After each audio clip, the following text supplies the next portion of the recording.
Shalom Bapak Ibu, sahabat Galilea dan seluruh subscriber Galilea Network yang diberkati oleh Tuhan Yesus. Apa kabar hari ini? Apa yang kau pikirkan? Mari sejenak seperti biasa kita luangkan waktu kita sebelum kita beraktivitas. Kita mau datang kepada Tuhan, kita bersaat teduh, kita berdoa, kita membaca, mendengar, merenungkan firman Tuhan. Dan kiranya firman Tuhan hari ini akan memberikan kekuatan bagi kita semua dalam melakukan tugas dan tanggung jawab kita. Amin.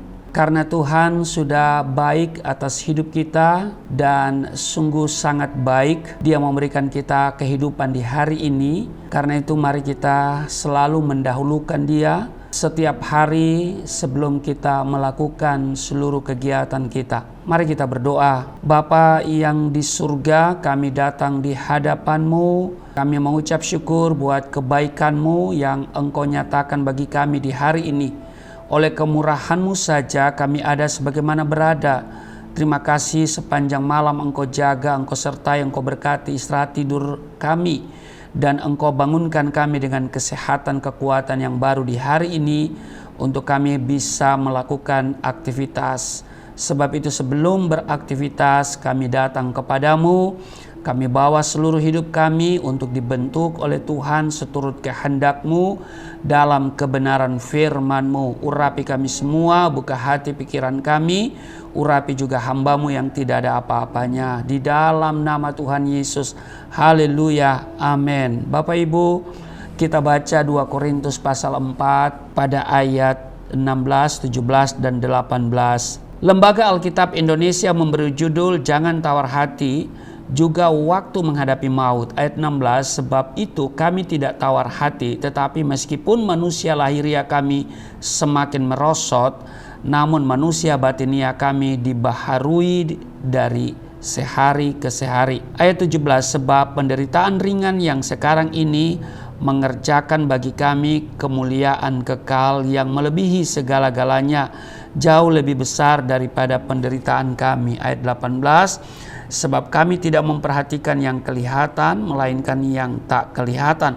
Karena yang kelihatan adalah sementara, sedangkan yang tak kelihatan adalah kekal. Menarik untuk kita simak ayat 18, sebab kami tidak memperhatikan yang kelihatan, melainkan yang tidak kelihatan. Karena yang kelihatan adalah sementara, sedangkan yang tak kelihatan adalah kekal. Bapak Ibu, sahabat Galilea yang diberkati oleh Tuhan Yesus, banyak di antara kita mudah putus asa, mudah stres, dan tidak mengalami terobosan baru dalam hidupnya. Mengapa? Karena waktu menghadapi masalah dan ujian, mereka cenderung melihat itu secara kasat mata, sehingga mereka mudah terpengaruh oleh keadaan dan terpedaya hasutan-hasutan yang negatif yang melemahkan. Akibatnya mereka makin terpuruk dan kalah. Nah, sesungguhnya setiap masalah adalah suatu kesempatan bagi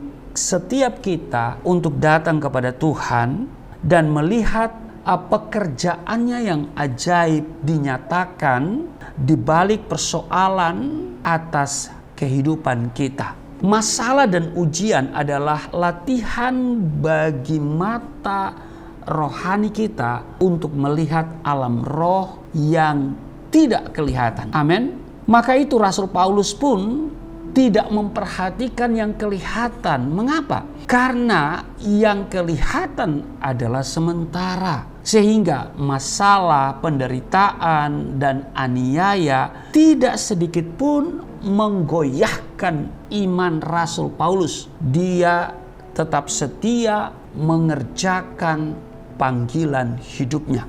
Karena itu di ayat 8 dikatakan pada 2 Korintus pasal 4, dalam segala hal kami ditindas namun tidak terjepit, kami habis akal namun tidak putus asa, kami dianiaya namun tidak ditinggalkan sendirian, kami dihempaskan namun tidak binasa. 2 Korintus 4 ayat 8. Nah, pertanyaannya adalah mengapa Rasul Paulus begitu kuat menghadapi semuanya itu? Jawabannya, itu karena dia, Rasul Paulus, selalu mengingat kematian Yesus Kristus. Bapak Ibu sahabat Galilea yang diberkati oleh Tuhan Yesus, bila kita menyadari betapa besar pengorbanan Kristus Yesus, ya, sehingga dia rela mati bagi setiap kita, maka kita tidak akan begitu mudahnya kecewa, menggerutu, dan mengeluh bila berada dalam persoalan-persoalan.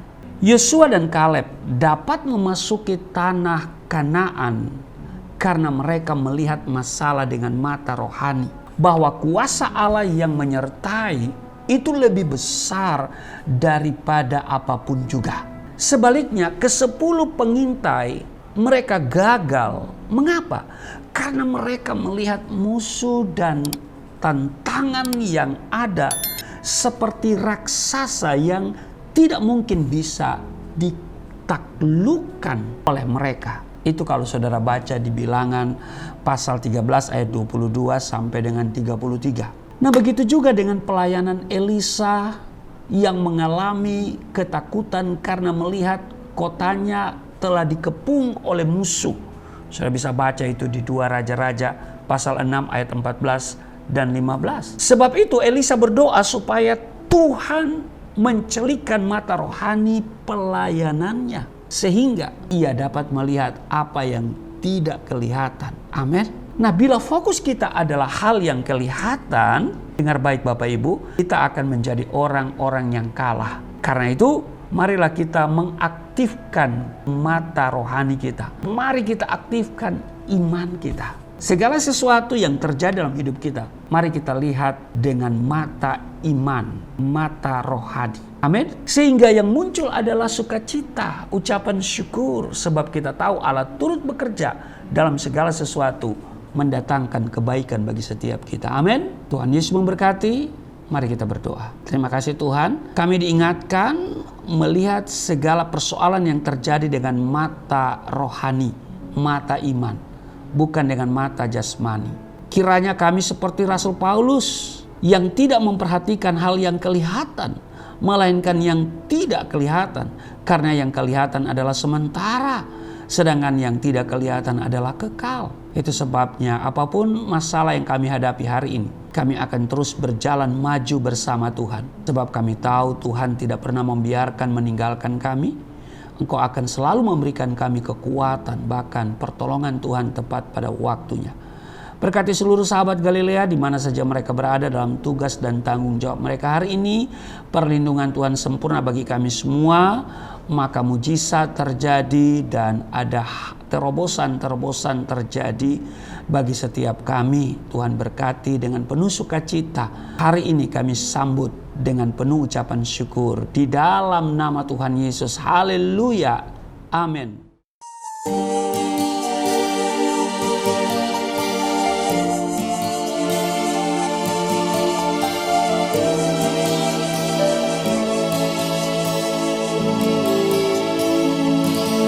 Bapa kami yang di surga, dimuliakanlah nama-Mu. Datanglah kerajaan, jadilah kehendak-Mu di bumi seperti di surga.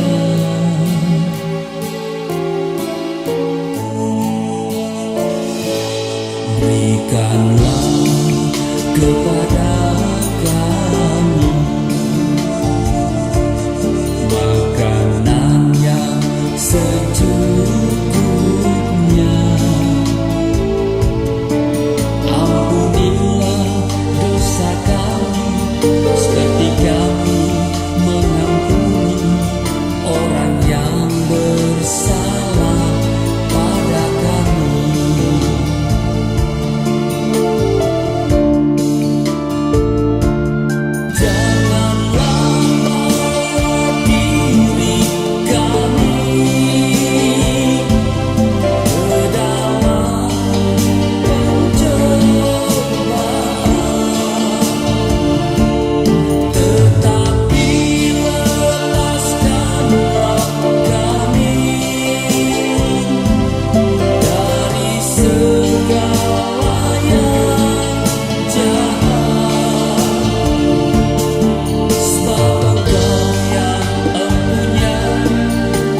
kerajaan